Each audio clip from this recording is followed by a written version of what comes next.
Let's see. Let's get this.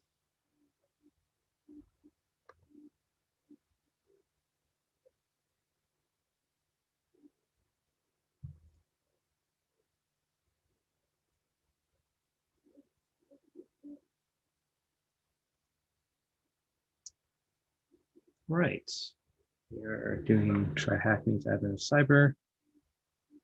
And to get started. First of all, we'll go back to try hack me admin of cyber.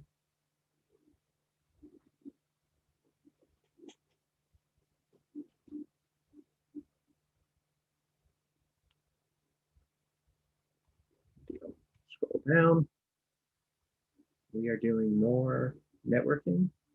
Just task 16, day 11, road known.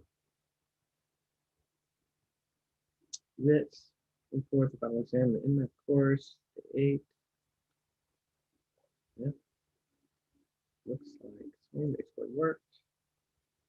The first shell from the target back to this computer. What do you know? The real game begins now. Escalate privileges. Spent so much time studying Nmap cheat sheets. Now he's drawing a blank. Okay. He's a good guy. Sometimes you got to be the bad guy first. All right. All right, I can dig it. So we're going to be using Nmap and do some enumeration, information gathering, and then we're talking about privilege escalation. Very cool. Also be showing how Nmap scans can be detected and blocked by using firewalls. Wow. Wow. We're doing a lot. Okay. This is all like the tutorial part.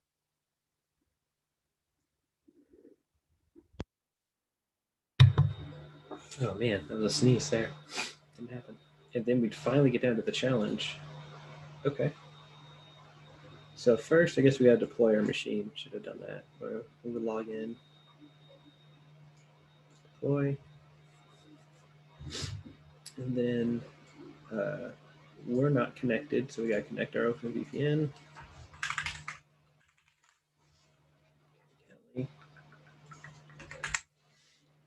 It's the same as before. Sudo OpenVPN.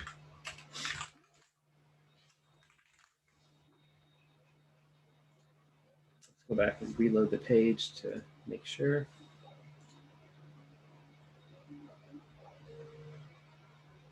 Yep, we're connected. Good deal. Our machine is going to show its IP in 30 seconds, so let's read a little bit. Privilege escalation is something you do daily on computing systems. Resources, 2 levels, user and administrator.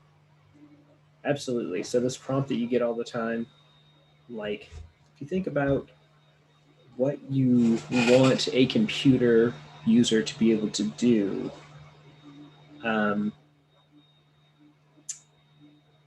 like running things as administrator, like installing programs or running certain kinds of programs. Yeah, that's why you get this user account. Like shutting a computer down, it goes through a bunch of low-level processes that a user might not always, you might not want them to always have permission to do things like that. But for the sake of shutting a computer down, it makes sense, right? That you don't prompt them with something like this. So, but yeah, that's a normal privilege escalation. If you have to enter an administrator password, it's privilege escalation.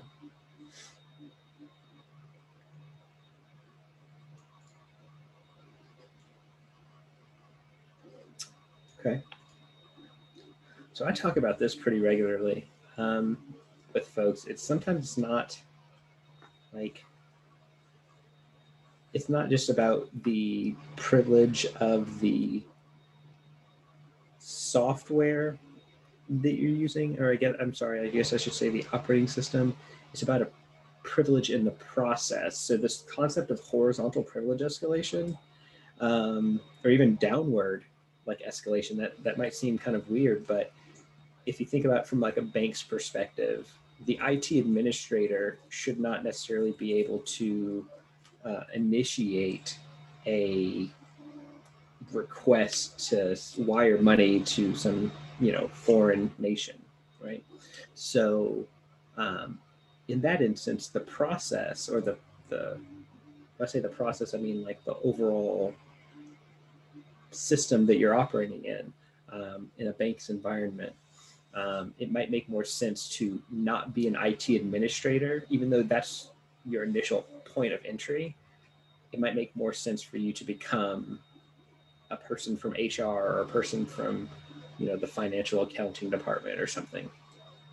Um, but horizontal privileges, escalation might be useful to sort of, in some instances, maybe throw the scent off of you, right, as the attacker. Vertical privilege escalation. And also, I guess, back with horizontal, it's like, while you guys might be, when I say you guys, the user accounts might be both non-administrators, a person working in another cubicle, if you were to escalate your privileges to their privileges, they might have access to different services, different shares, things like that, that you would have access to. Vertical privilege escalation is just like getting an administrator account when you shouldn't otherwise have one. So, oh yeah, here's a good callback. We were able to elevate our privileges by sort of abusing the cookie, if I'm not mistaken. Was it the cookie or something that was in the day one web hacking stuff?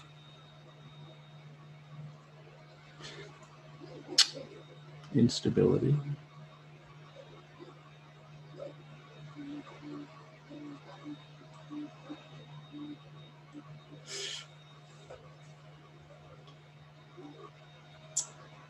So this is our machine. I'm going to copy the IP address. Let's get a scan running, because that's not a bad idea.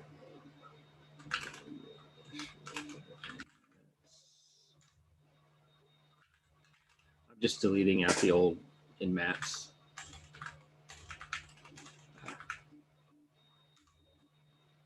And sudo nmap. We want to get all the information we can. Don't worry about pinging it. It'll be fine. Save all that information in nmaps / this. All right, so this command, I'm saying save all that stuff in a file named 10.1056.119, and then my target is this. I also do the aggressive timing profile, T5. There's other timing manipulations you can do, like min parallelism, but this should work well.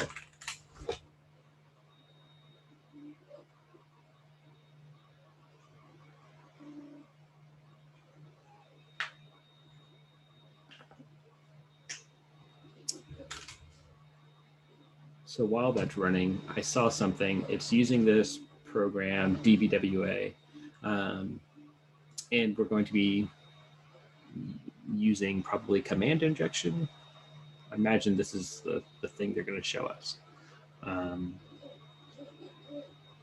So this is not too different than like SQL injection. The idea is that we're adding in additional information that's valid kind of in both contexts.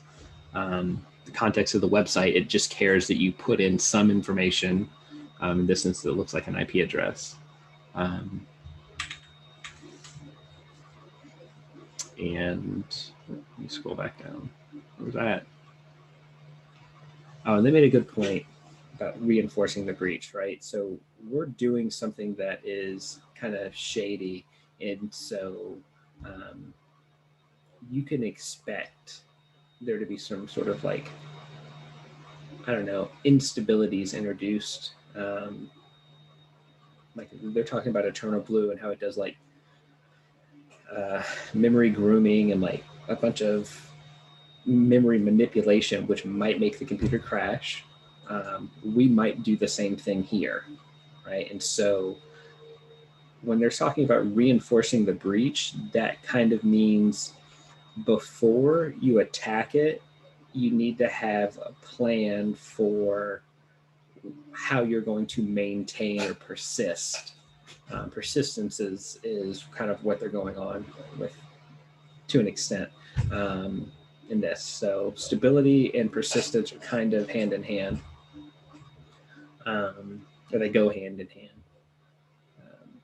So like this might lock up the website for some reason, right? If it's written in a certain kind of way, a blocking call, for instance. So you might not want a long running thing here, or a program that would run for a long time. You might want it to exit. Oops, where'd it go? Oh. Or something. So what do we have? 22's open.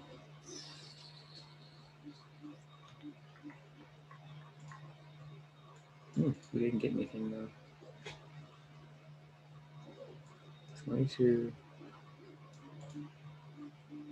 That's weird. Okay. Well, let's do an exhaustive search.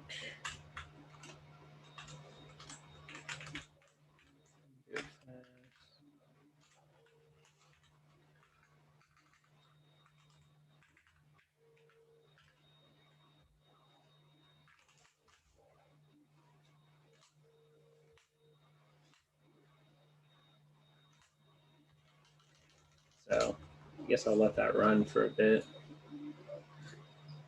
I'm suspecting because it said web app, that's also going to be something on some common port.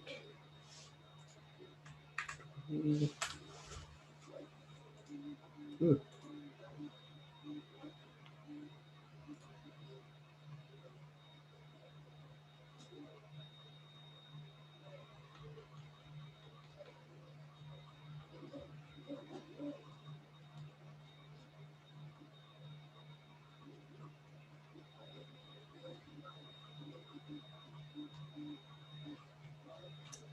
Oh, so it might be that I should probably just follow along, or just look at the challenge because we might be doing two different things.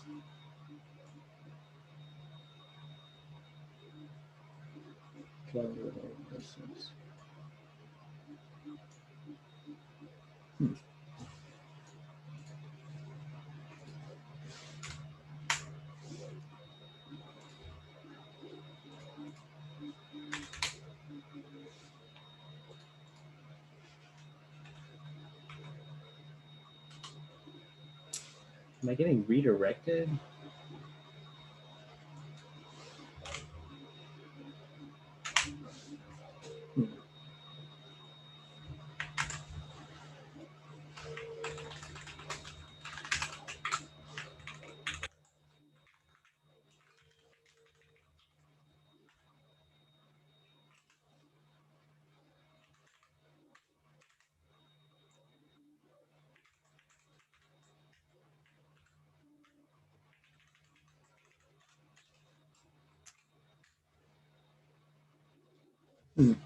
All right, so I was seeing if I could view the contents of if it was a web server, and view the contents. Let's see. Well, first, let me at least try to ping it because I can ping it. It's up. So there's something there. We just gotta wait for our scans to come back and see what ports are open. Okay, it says what part involves a user account to execute commands of administrator. So I guess vertical. Yeah. What is the name of the file that contains a list of the users that are part of the sudo group? Sudoers?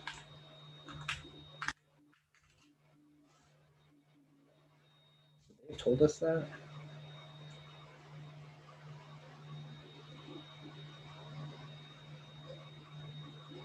suid.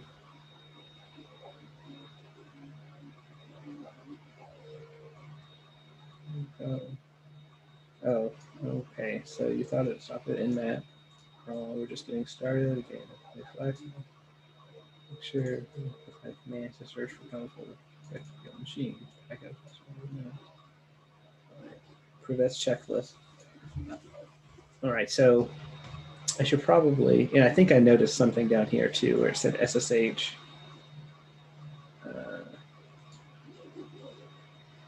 Use SSH to log into the vulnerable machine. Oh, all right then. So we're probably not going to have any other ports. Other than, well, I mean, we might have a couple, but it seems like 22 is that vector.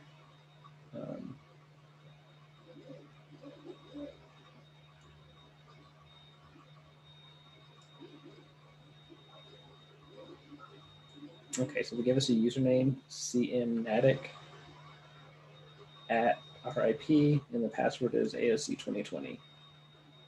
Okay, so let's go ahead and do that. cmnatic at this.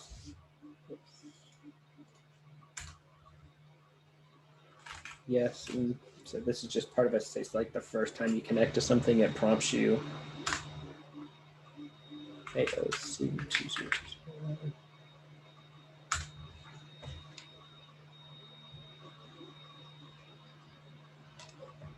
All right. All right. We've logged in.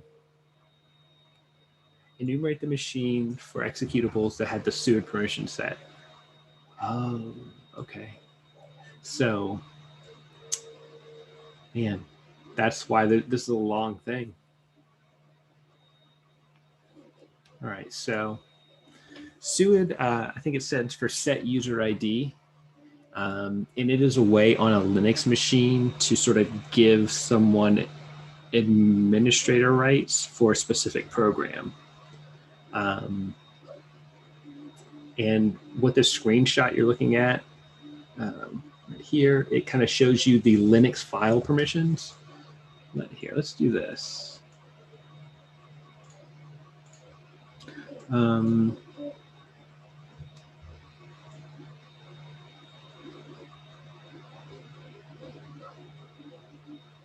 There we go.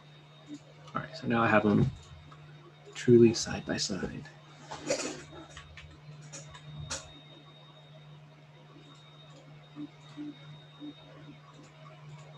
Ah, what happened?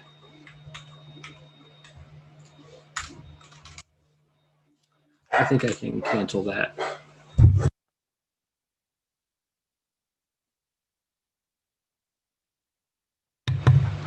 Sorry, dog.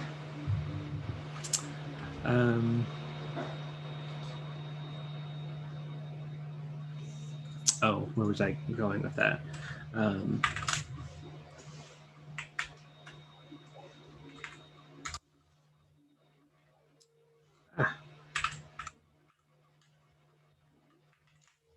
All right, so here's a directory listing that is the same as typing ls-la. Right, this is, well, it's not the same. It's ls-l really is what that is.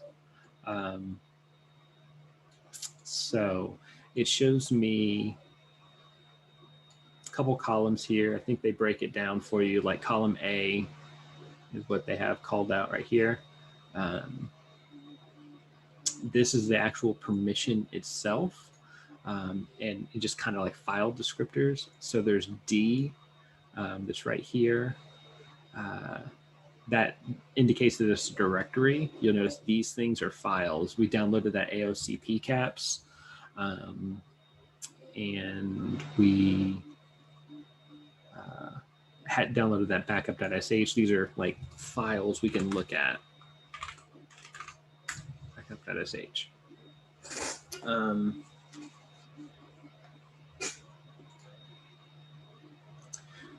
What's interesting, there's three categories for permissions. There's like the user itself, or the owner of the file rather. other people who are in the same group as that file owner. And then this is like anonymous or other users. So think of it like this. This is like Sally Smith is the owner of a file. She works in HR, and all of her HR, co-employees, like they should have access to the file, but maybe they can't modify it. And maybe she is producing a public report, so I guess guests can view the contents of the file, but of course they can't modify it. But she is the owner of it. She can read and write it. So real quick, this backup.sh, that's meant to be like a program or a script, a shell script that's run. If I type chmod plus x, like look at it as it exists right now, rw dash. Dash means not set. Backup.sh, I type ll. Now you can see that not only as does, my user, for instance, my user is Callie.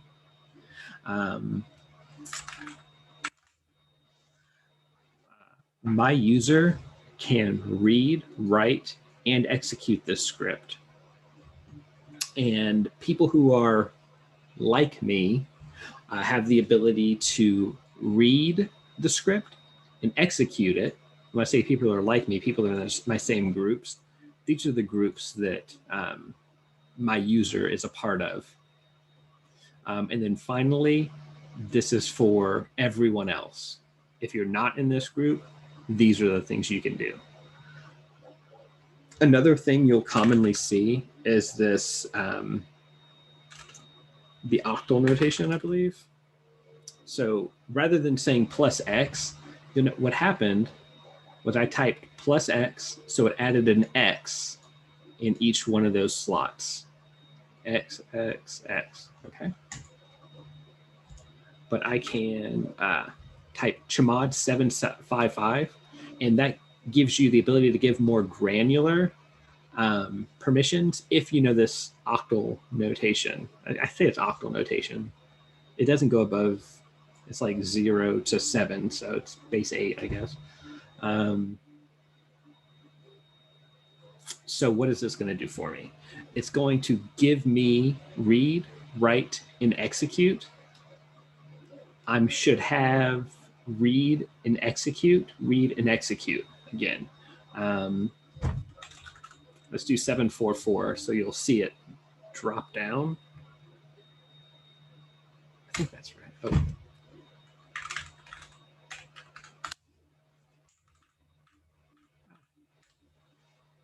Yeah. So I stripped off the ability for them to execute that program. So even my coworkers can't execute the script, and nor can, anyone else, as long as they have, my permissions or less. However, I own it, I can still execute it. So you'll see chmod 755, real common. This is something to say, oh, you have to say chmod 755 to make your script executable. And I've added in that X there. There's another way to do it. I think you can go chmod, and then it's like the user plus the permission you want. So I want to say group minus X. Is it? Oh man, I might be lying to you. No, that worked. And if I do, is it E minus X? Let's see.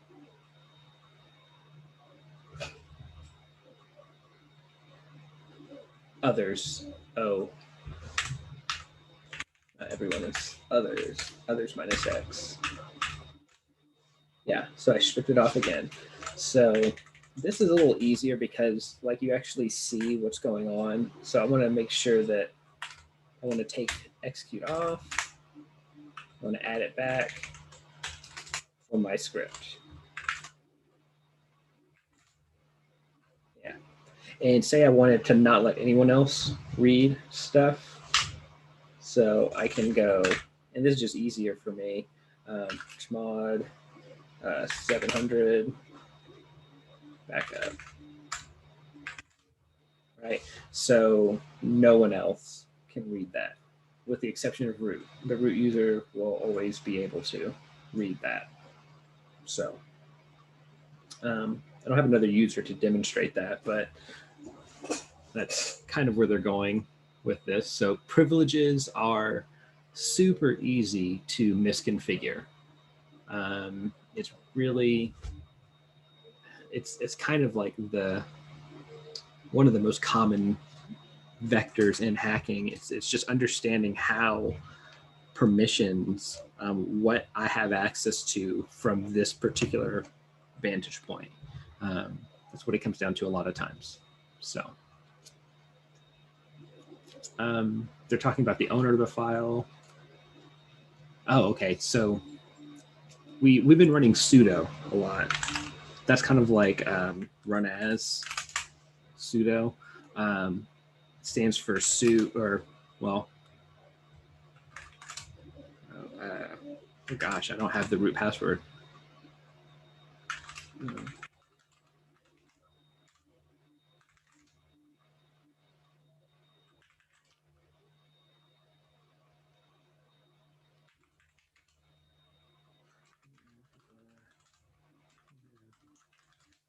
All right, so I just created a password for the root account. Why should I be able to do that?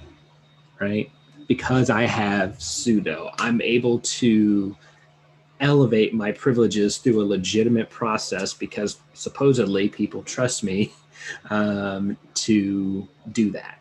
I should be able to change the user account credentials for other users because I'm an administrator. Um, in order to do that, they have to temporarily give my account root access.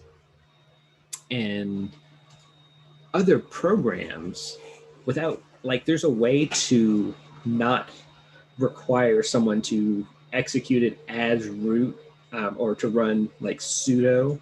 Um, there's a way to set a bit on that little string that we were looking at, this drwx, so on and so forth. We can say, hey, in addition to read, write, and execute, we want to tell this program to run not as the Kali user, but as some other user. Generally, that's going to be its root. Just given the way that the Linux operating system treats a lot of files, I'm sorry, treats a lot of processes and functions as file. You can apply permissions to like the ability to ping another computer.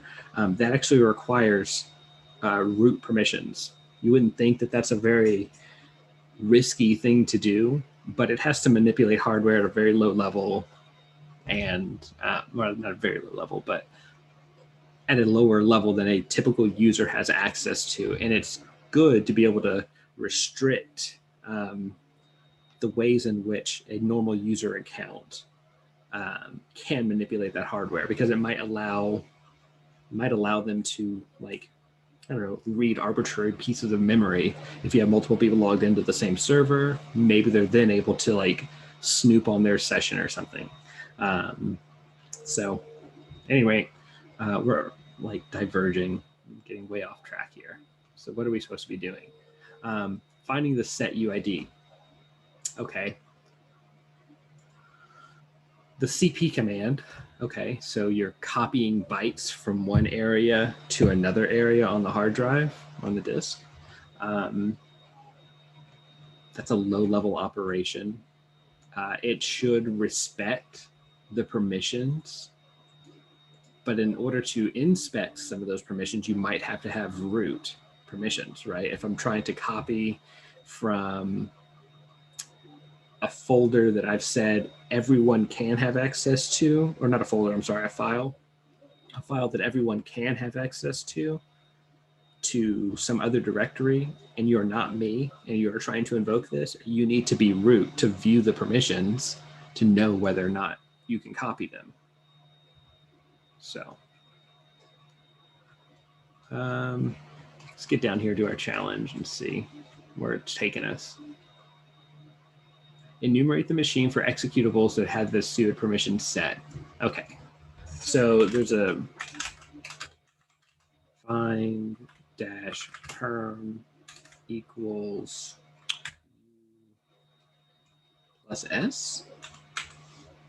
I think they told us this in the suid part.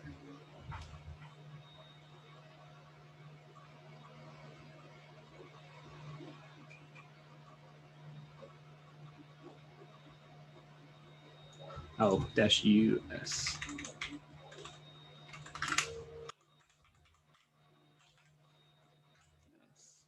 I want to find from the root of the operating system. And again, that's kind of like the C drive on a Windows machine, right? We have the home directory, which is kind of like the C :users, /users, home slash, right? And then that's my user profile. There's a bunch of other stuff. I said everything is like a file in Linux. So if I look in ls/proc, it's like having a folder for each one of the programs that's running on your computer. There's a ton of stuff in this, and I'm sure at some point we'll get to explore proc. Let's pick a high number, 2044. 2044, right? And this is all standard stuff. It should exist in almost every one of these folders.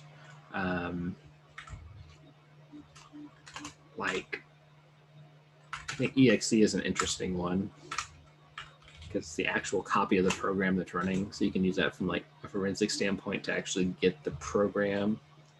So if I cat, yeah, so it broke my terminal.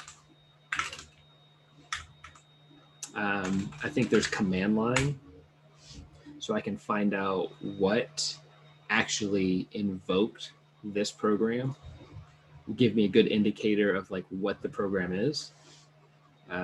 So it seems like it's related to a web browser. Well, I have a web browser open, so interesting. So anyway, back to this find command. So what this is telling us, what I typed was find in the root directory, that is slash. I want to look for permissions where the user column and that stuff has the suid bit set. Well, I guess we haven't shown what that looks like, but I guess we'll see. Oh, okay, and we get spam. So they have this here at the end. This says take the errors and suppress them. It says redirect. That's what that arrow means. Redirect it to the kind of like the trash can, right? /dev/null. There's nothing there. Boom to /dev/null.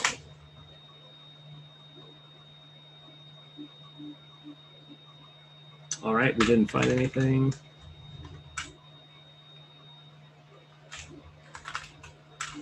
So their command is also restricting it to looking at just files.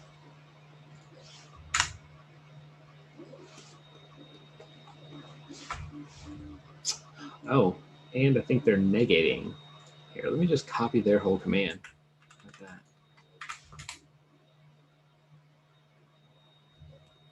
Okay.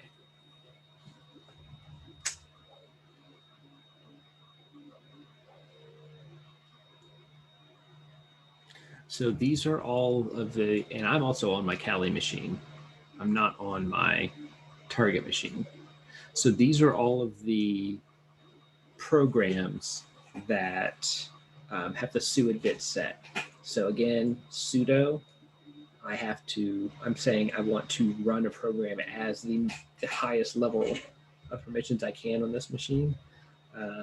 So it makes sense that the set user ID 0 is set for that. Password, I changed the password. You watched me do that a little bit ago. Mount is how you actually add like a flash drive or a Samba share, because we looked at mounting and exploring Samba shares.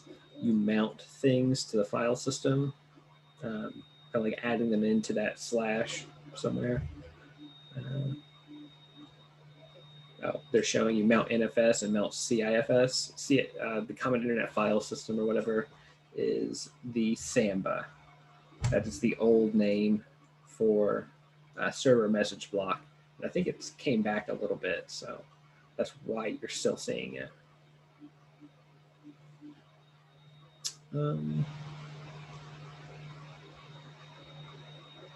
Chrome Sandbox. Okay. Anyway, what are we supposed to be doing? That's suid, I guess. Enumerate the machine for executables that had the suid permission set. Look at the output in a mixture of Gitfo bins and your researching skills, how to exploit this binary. Gitfo bins. Okay. So that's a cool conversation as well. Living off the land. You may find uploading some of the enumeration scripts that were used in today's task to be useful. I'm going to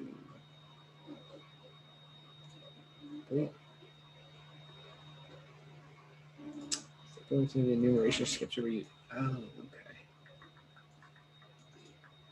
So, all right, let's get back onto our attack machine, or our victim machine, rather. So, we've found a username and password on a post-it note. We were walking through the lobby. We were able to log in to somebody's computer remotely. I'm going to run Who Am I first. I am that user CMnatic. I'm going to see what groups I'm a member of. Right, this is that enumeration component to things, right? You're figuring out where you are and what you have access to.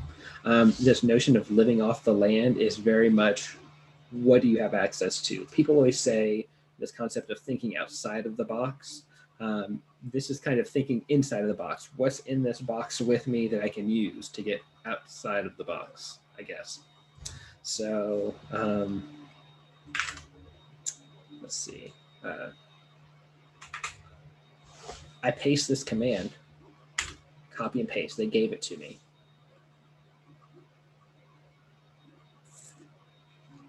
So it's running through right now. It tells me that Sue, fusermount, bash, ping, these are all commands that, and bash right here is interesting.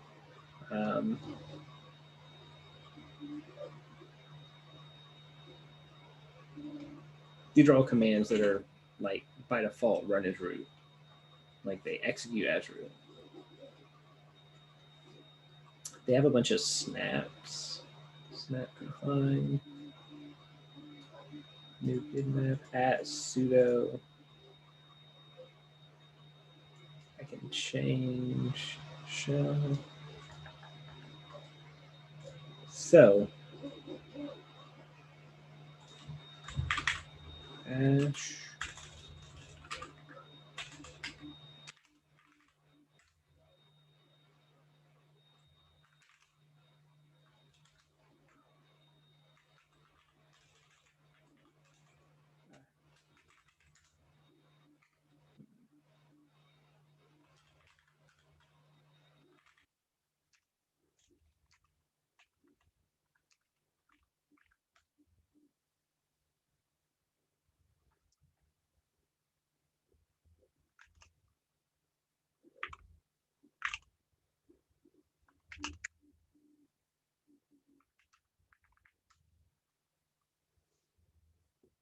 Okay. So because I'm not allowed to run sudo, I can't.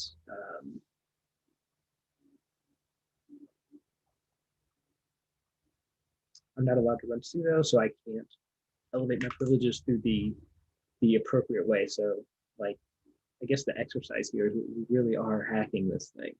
So let's see. This. If we go through the instructions, it said some of the stuff that we copied was useful. The first thing that comes to mind is like linps, and they're talking about enumeration script. Linps is an enumeration script. So we Google linps.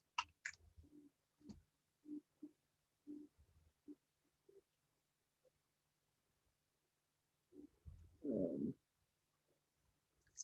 and it's the Linux privilege escalation awesome script. Awesome. So can I just copy and paste and hack my way through this thing? Possibly. All right.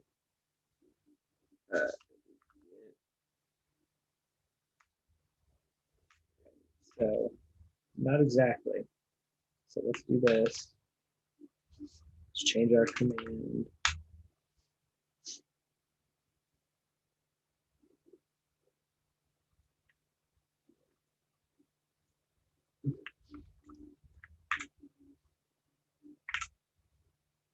So we're not going to use the curl command. We're going to have to use wget. We're going to reach this website, and we're going to store, that's dash big O, and then a hyphen. I think that means put the output of this command, like save as, and then this dash means the standard output, which is the screen. What this pipe does is take everything that would be on the screen and pass it to this SH program, right? So copy, and we might have to change that as well, but let's see if that works.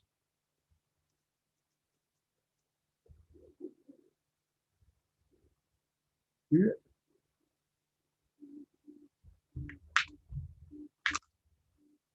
Okay. So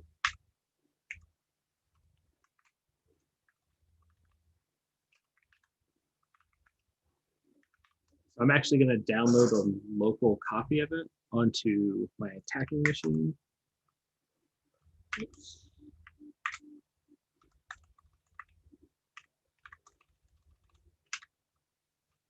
All right, so I should have a linps, and I do. All right, so I have to do a couple things, and I think they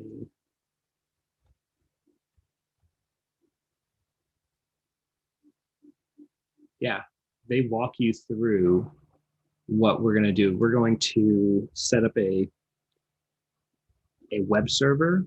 So then we're going to use our victim machine to download something from our web server because we don't have access to the internet. That's why it's stalled out trying to go to GitHub. Ping 1. I can't ping out, but I can.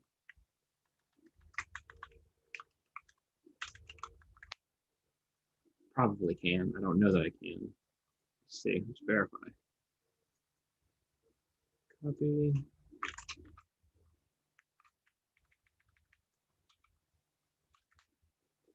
Yeah, I can reach my attack box. So Python dash.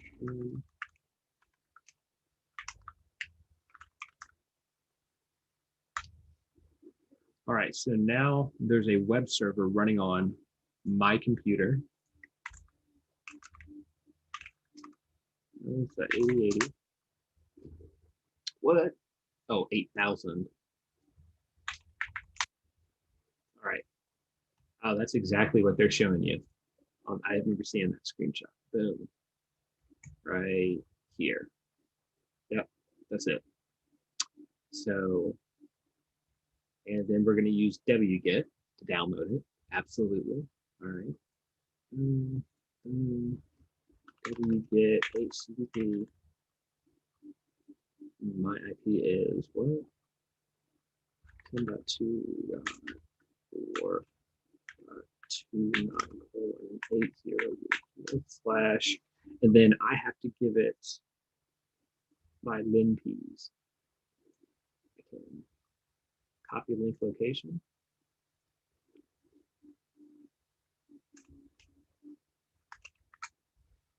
Like that. Oh, dang it. Well, that's not going to work. I did have to have the right IP, not localhost. Computers, y'all.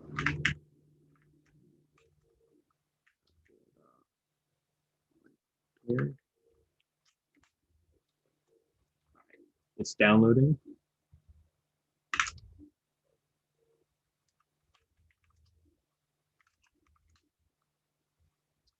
All right, so you see there's this linkeys.sh. It's 0 bytes. That was when I tried to use wget to download it from GitHub. So it created the file first. And so this time when I ran wget, it just kind of added a .1. So I'm going to remove the other one just because. Linkeys. And I'm going to rename. So now when I look, I should only see just linkeys. All right. So I think I'm done with that Python web server. Tear it down. It's gone. All right. So I'm going to run linkeys as such. We could do the whole chmod plus x thing we did. Plus 7.5 linkeys.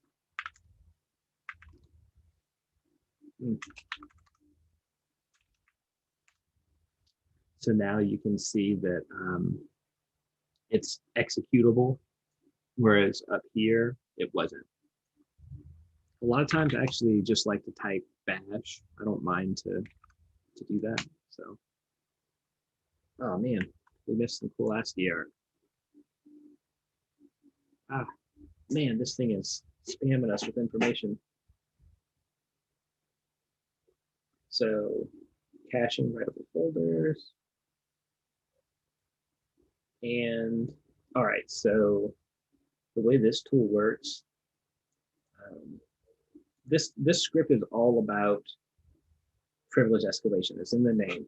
If it's red and yellow, it's really trying to get your attention. It says 95% PE vector, and we're getting output all along the way, right? It's running through. Like this is red.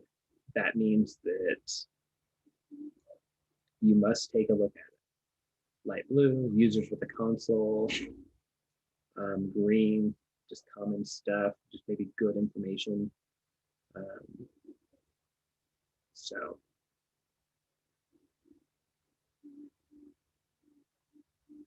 okay, pseudo, that's red, so we must look for some reason. So pretty much we're looking for red and then like red and yellow.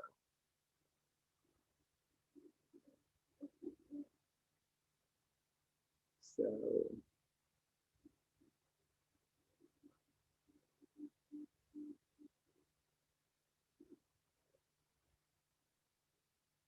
I'm just scrolling.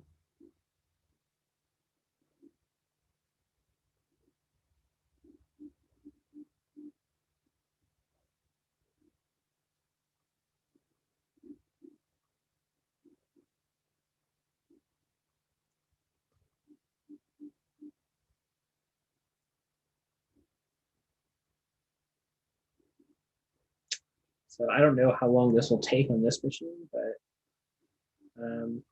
one of the interesting things is it kind of gives you a link that you can research. It shows you like what it's looking for in the open ports. It gives you the command that it's running. Normally, it's not advisable to just run random stuff on the internet, just so you know. But there's that.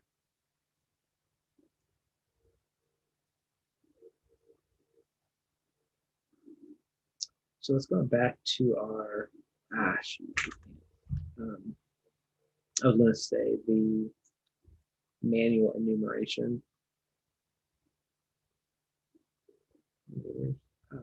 Still getting a bunch of stuff. I was going to say, like, they told us to look for, I can just open another SSH connection. Let's see, 2.0.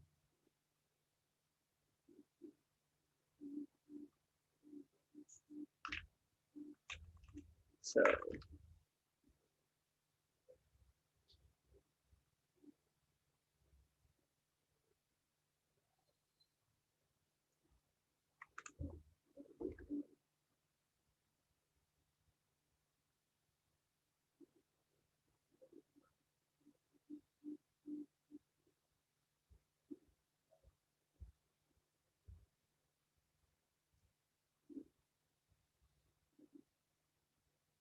okay, it looks like it's done over here.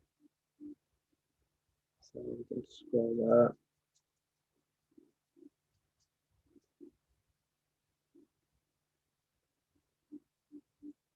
Of 70.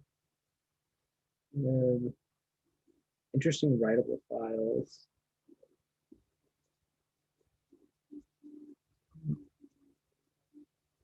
Into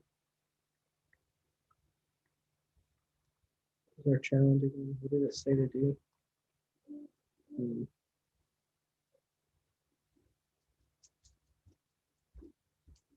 It just says use this executable to launch a shell as root, and then read the content of root flag.txt. Okay, so find slash user. I want to find specifically files.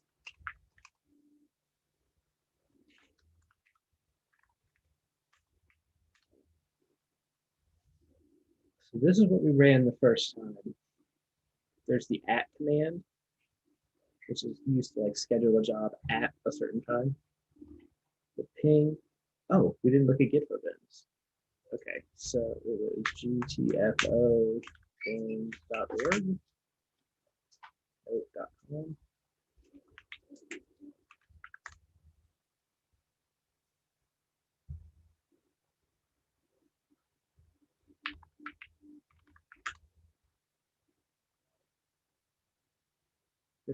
Oh, .github.io. All right, so it says here that it's a curated list of Unix binaries it can use to bypass local security restrictions. Pretty straightforward.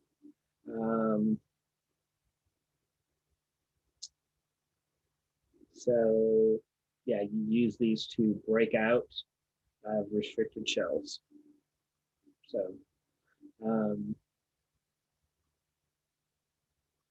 So there's also a Windows equivalent. And the idea here is, I said living off the land earlier. It's like, this is the type of stuff that you don't have to install on a computer. It's already on the machine, and you can use it in, again, appropriately misconfigured environment to, elevate your privileges. So these things are broken down into categories. They have all these tags associated with them. So I'm going to hit suid, and it's going to show me all of the commands that have the suid bit set. And it should give you examples, like when I click on chmod, which is set in here, I think.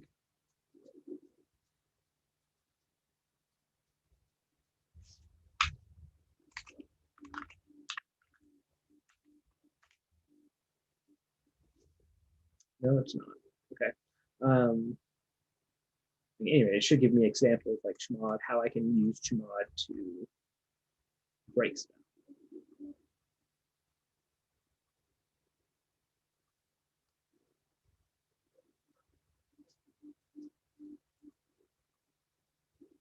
Maybe not a great example, but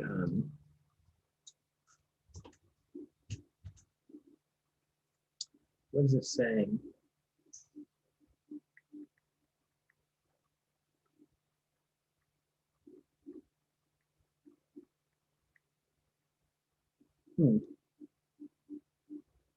They did. I did see Netcat.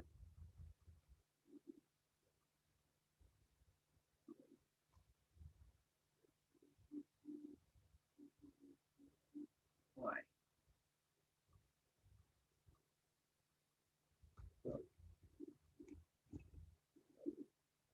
Okay. Well, what else do we have? We had at. Actually, I'm curious about that. I'm gonna try it. So we have to set up our. We have to catch a shell. So we say mc dash listen. Zoom in.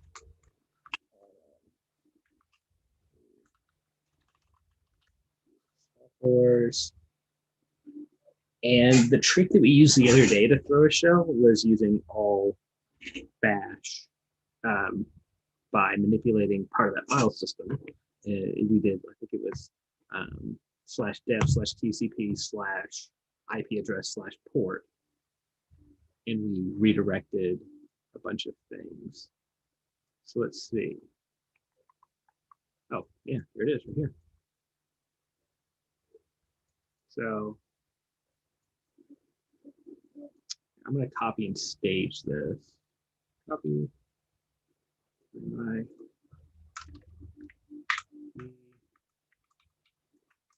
this R host and R port is something you see a lot from for like Metasploit.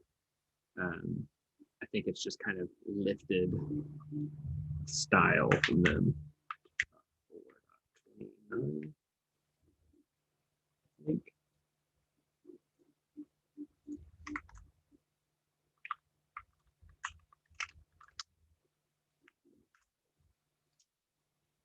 Then our port, so it's remote host and remote port. I'm copying all of these. So export is really just establishing a variable.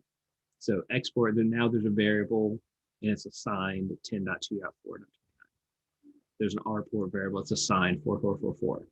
And then when it encounters it in the next command, it's just going to plug in those values there. So it allows you to sort of build your code that's maybe a little more reusable. It's easier. It's like one place to change it. You can do that. You'll see that a lot when it comes to like building exploits and things. Connection refused. Oh, it's because I wasn't listening. Let's try it again.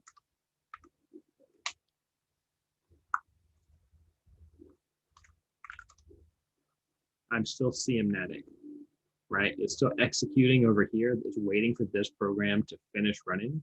As soon as it's redirected all the output of that program to over the network to my computer. So I can see that there's stuff. It's like I have access to it, but I'm still running as the CMNetic user. So I just hit Control C to kill that connection, and you'll see that it sort of came back over here. So that wasn't what they were looking for. That's not how we're going to get root today. What else do we have?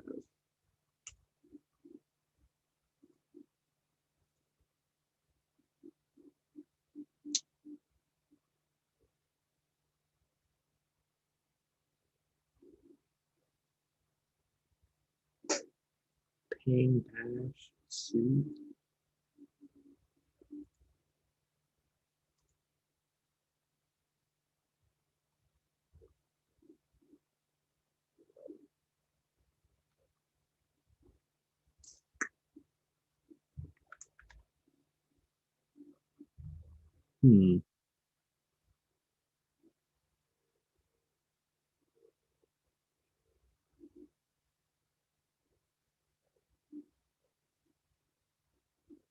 Password.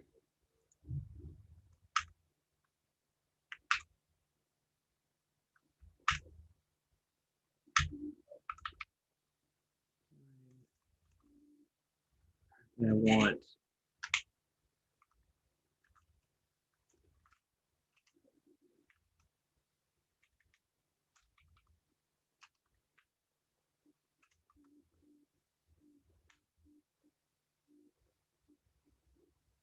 Hmm.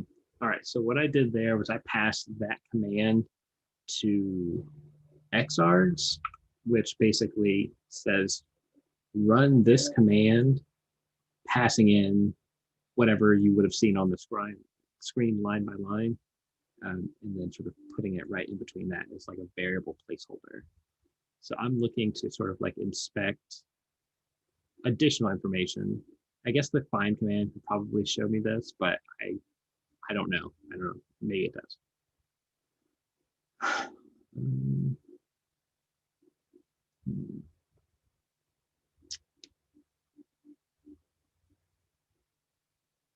what is snap confine?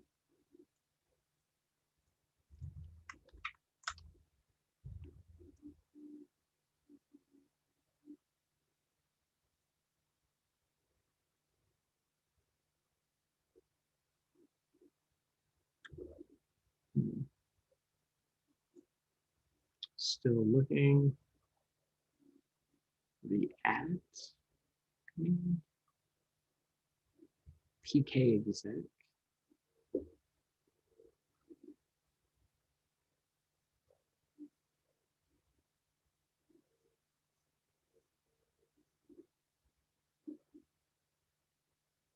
Um,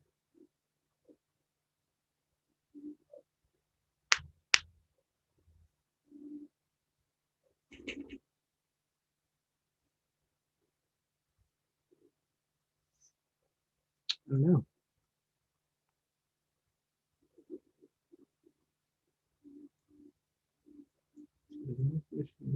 Supervisions are limited output and use a mixture of GitHub bins and researching skills to learn how to export this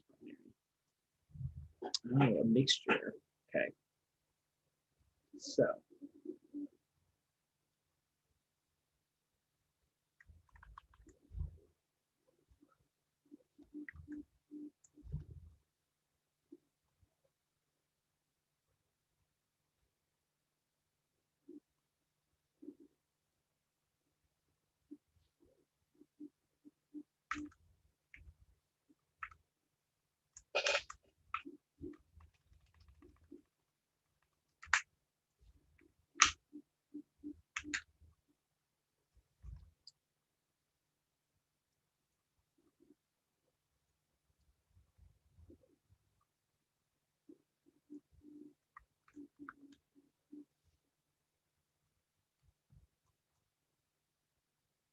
I'm gonna go.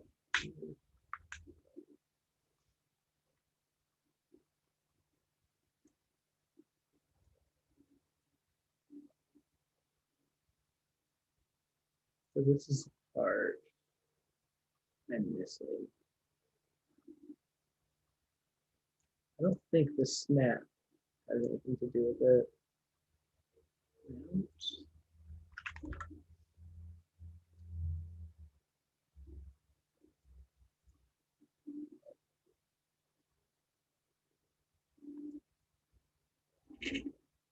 The mount binary with the shell.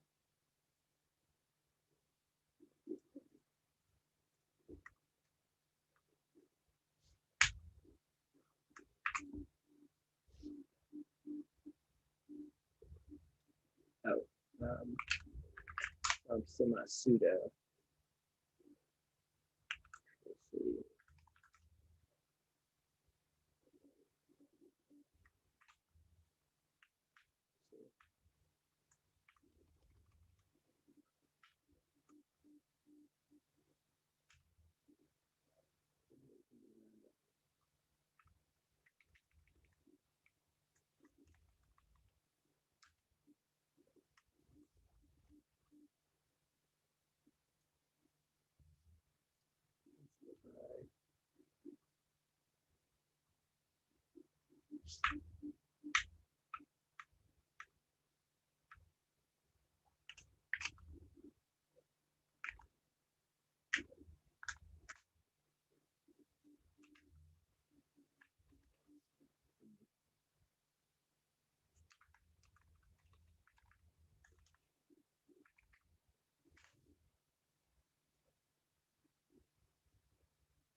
That's a pretty big guess that those don't have anything to do with it, but don't know. I expect these F user mount, no.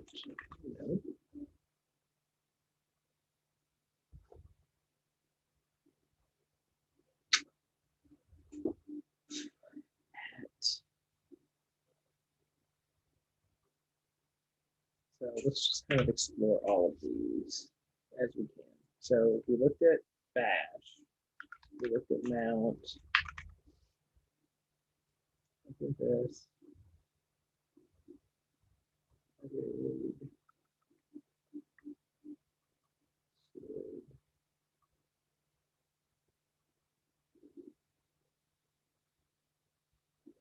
Making the use access with it is used to run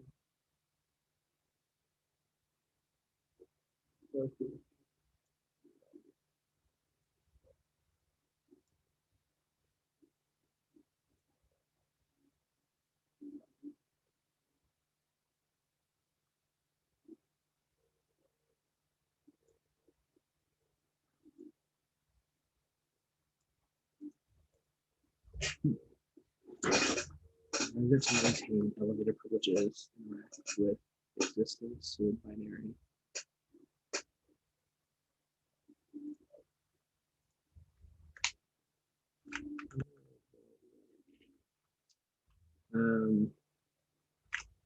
So what do I see here? Run this command.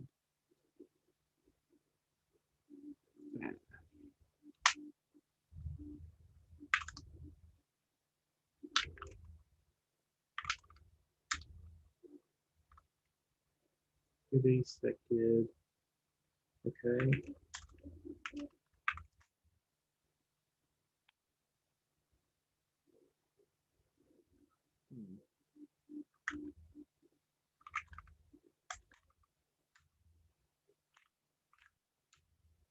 It's still that user. It's still not set. If it's used to run, oh, okay. Let's see. Command is make the dash view because we're on a bunch of machines. Not full user. I was looking for a little hash symbol, hashtag symbol.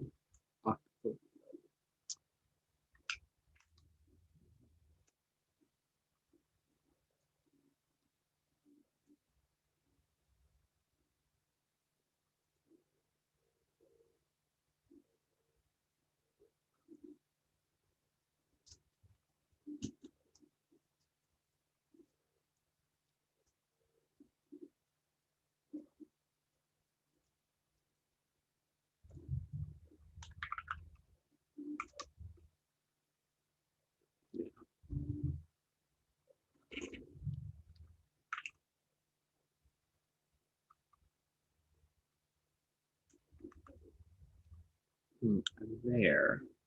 Fine. Okay, so what else did I have? Hash mount ping. That.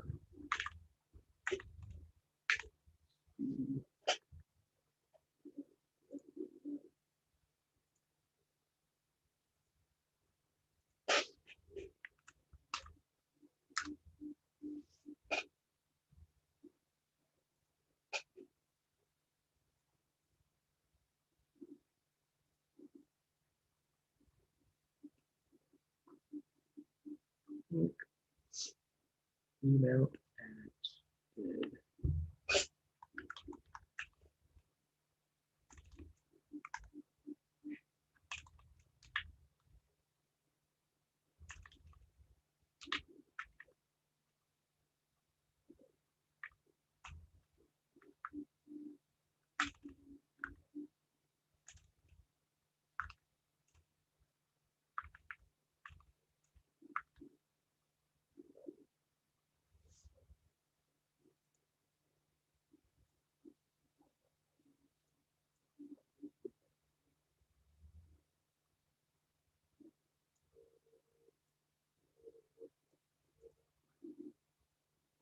integer, so I need pseudo for it.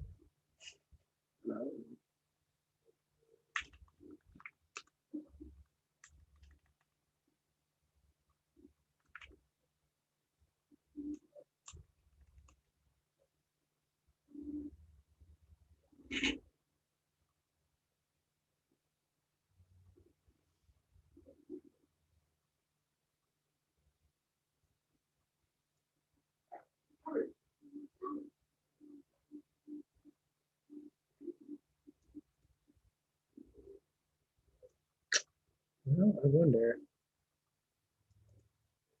what is that?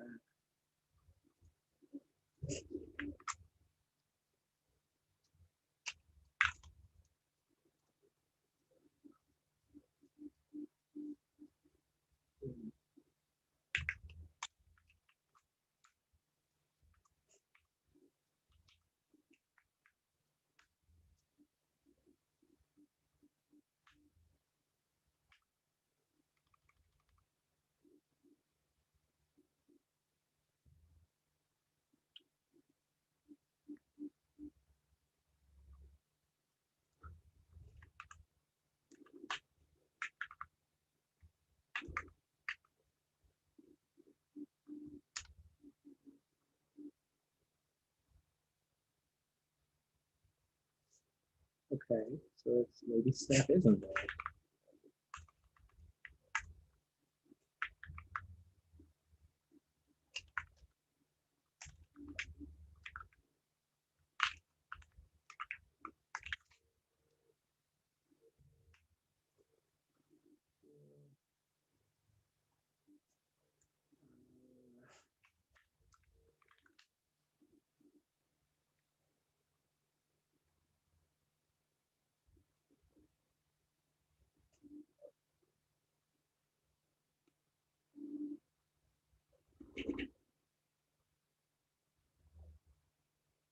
What's this?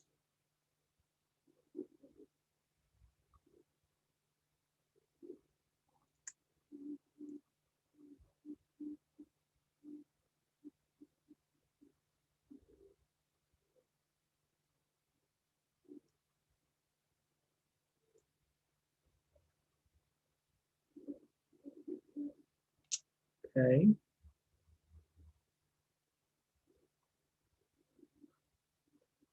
Go back. We don't have pseudo.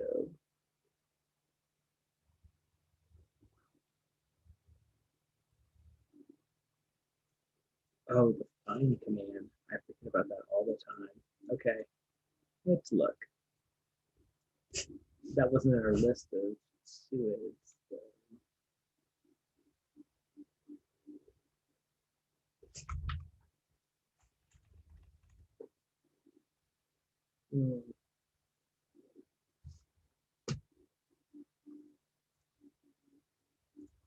That might not have been.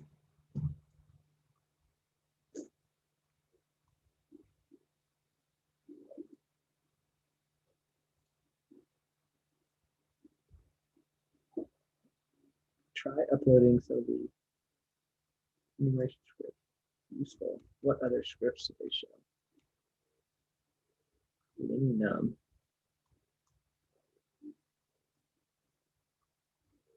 Oh. Okay. Copy. Address.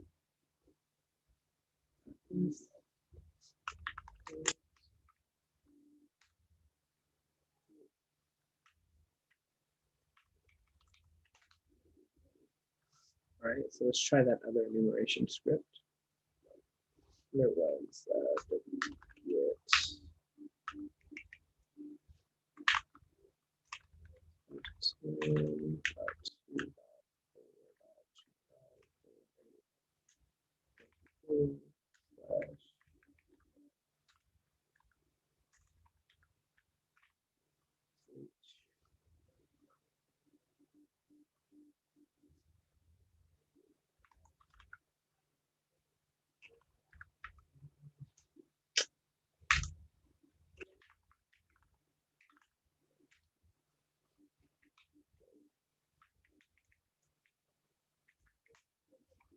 wget That's a Python 3 specific thing.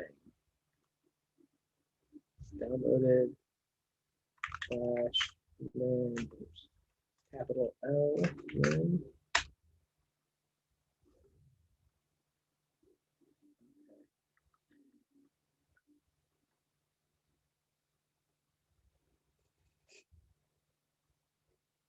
Hmm.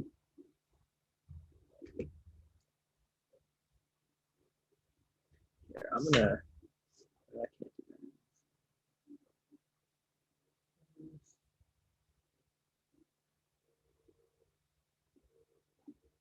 Copy all this stuff into VS Code. Name.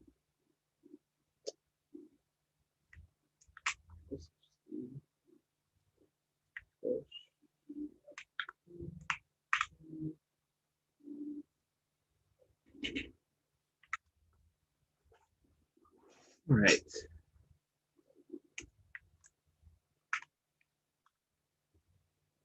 Okay, we're not going to get anything different, most likely, but with regards to like the sewage stuff, you write sensitive files.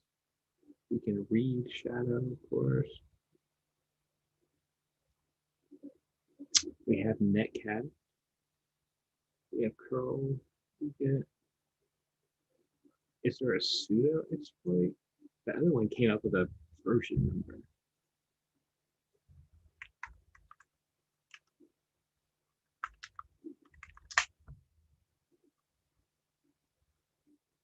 .8.21p2.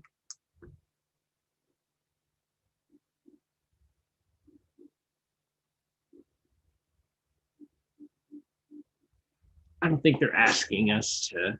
I mean, this looks like it would work, but I don't think they're asking us to do this. Well, I don't know. It doesn't say that it's vulnerable either.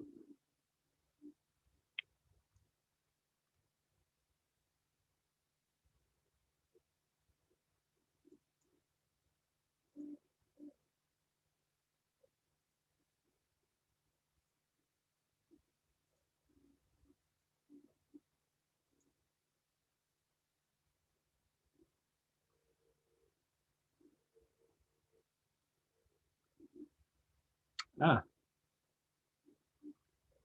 okay. Well, I still don't have, I'm not in the pseudoers, so I can't really leverage that. So.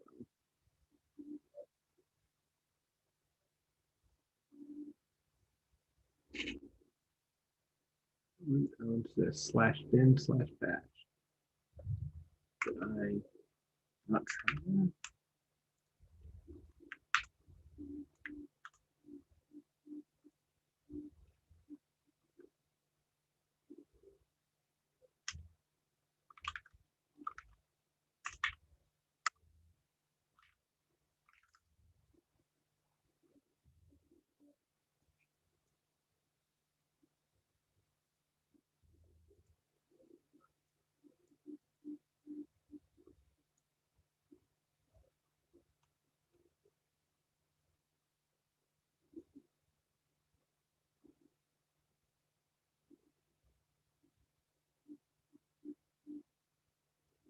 Did I miss those earlier?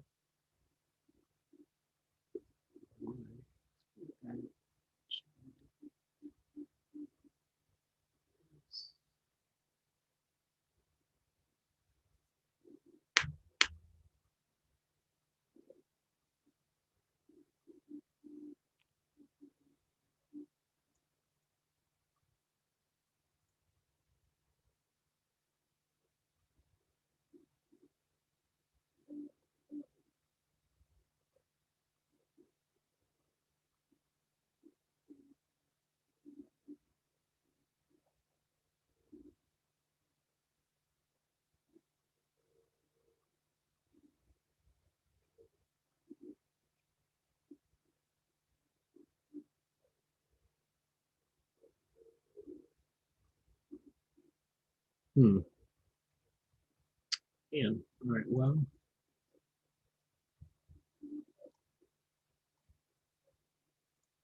Shame. Open.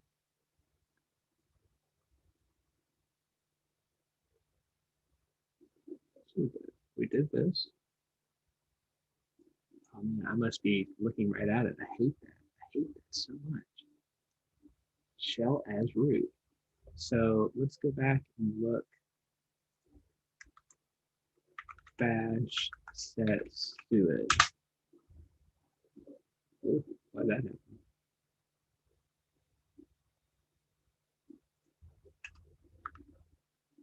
Privilege escalation.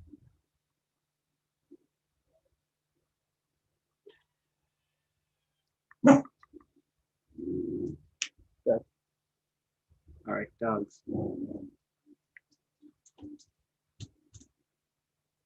Oh, here's another article from TryHackMe. What a wonderful resource. Oh man, is this for this one?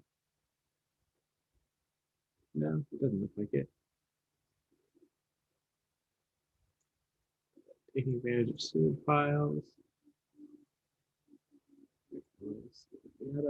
Oh, that's how you can use find to do the ls of. Yeah, that's exactly what I was wanting it to do.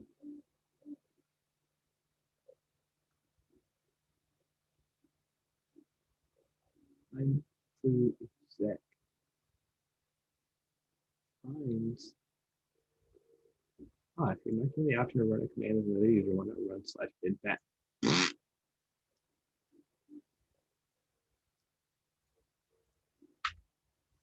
So find something that exists. I've done this before. Oh my god. Okay, so I'm sure this probably won't. Something that exists dash exec dash bin slash bash.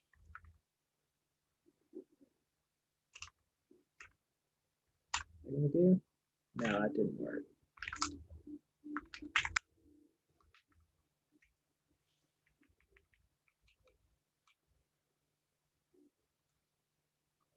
What's the sh dash p?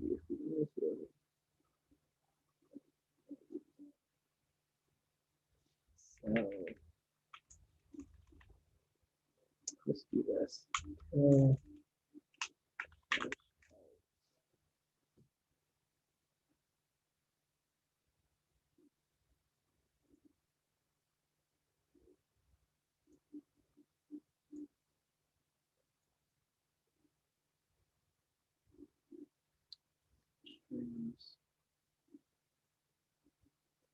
man.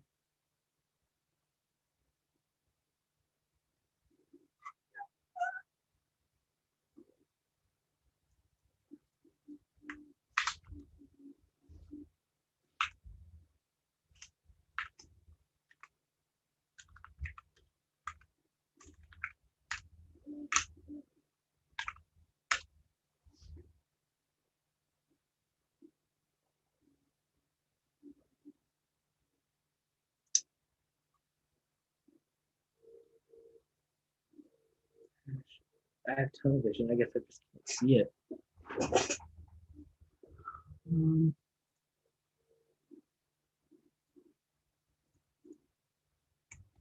man, we've been here for an hour and a half too.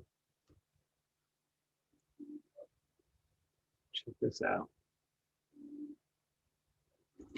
Watch Dark Star's video on solving this task. Let's do it. Ugh, 45 minutes. It's too much. But I guess he's doing kind of what I'm doing, walking through it, except far more competently.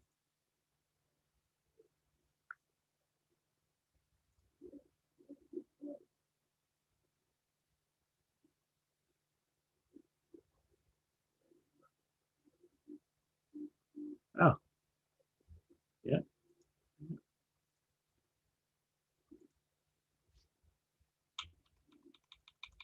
Skipping.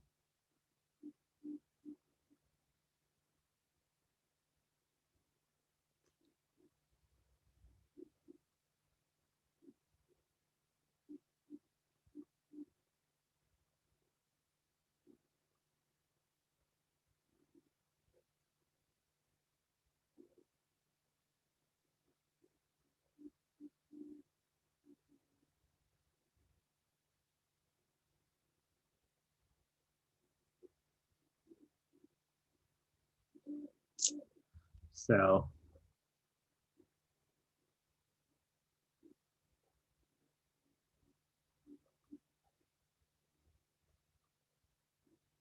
huh.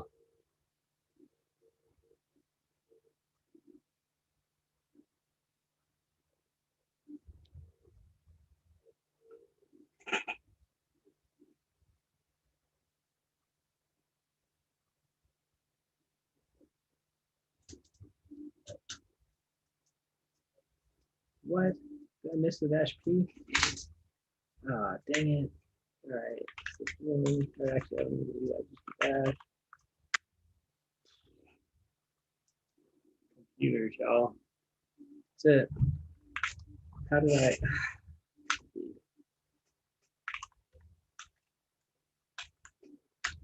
So, understanding stuff, just knowing what your commands do. So let's look at man bash. All right. This is man gives you like the manual for it.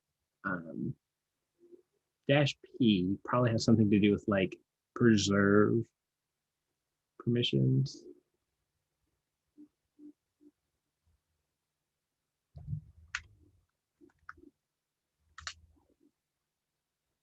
Okay. Okay. If the shell, if with its standard input connected network when it's connected to commercial daily, usually has bash determines being running in this fashion, redirects this probably exists and readable, yada. If the shell is started with effective user group, maybe not equal to the real user group, and the dash P is not supplied, no startup files are read.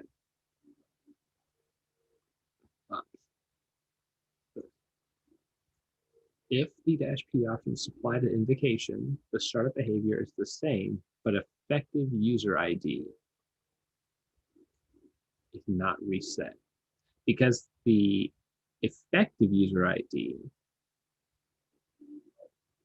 is what derived from Suet. Bummer.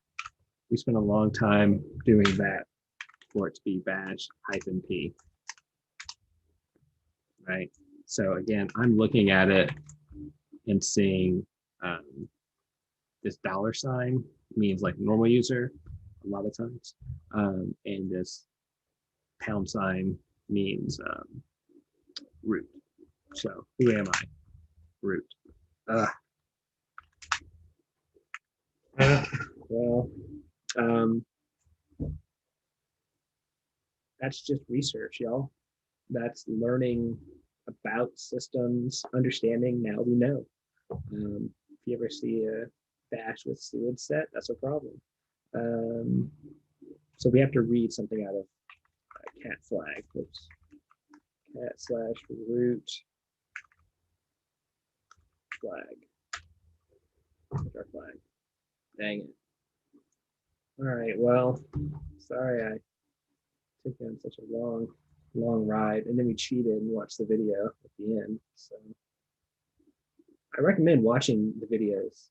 It's always cool to see someone else's explanation, and I know that they filled 45 minutes full of like quality content, like walking you through all of that stuff. So let's go back over here, get our money, get out of here. What was the hint?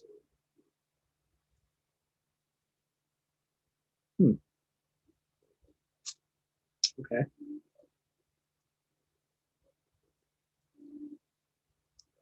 All right. Well, we did it.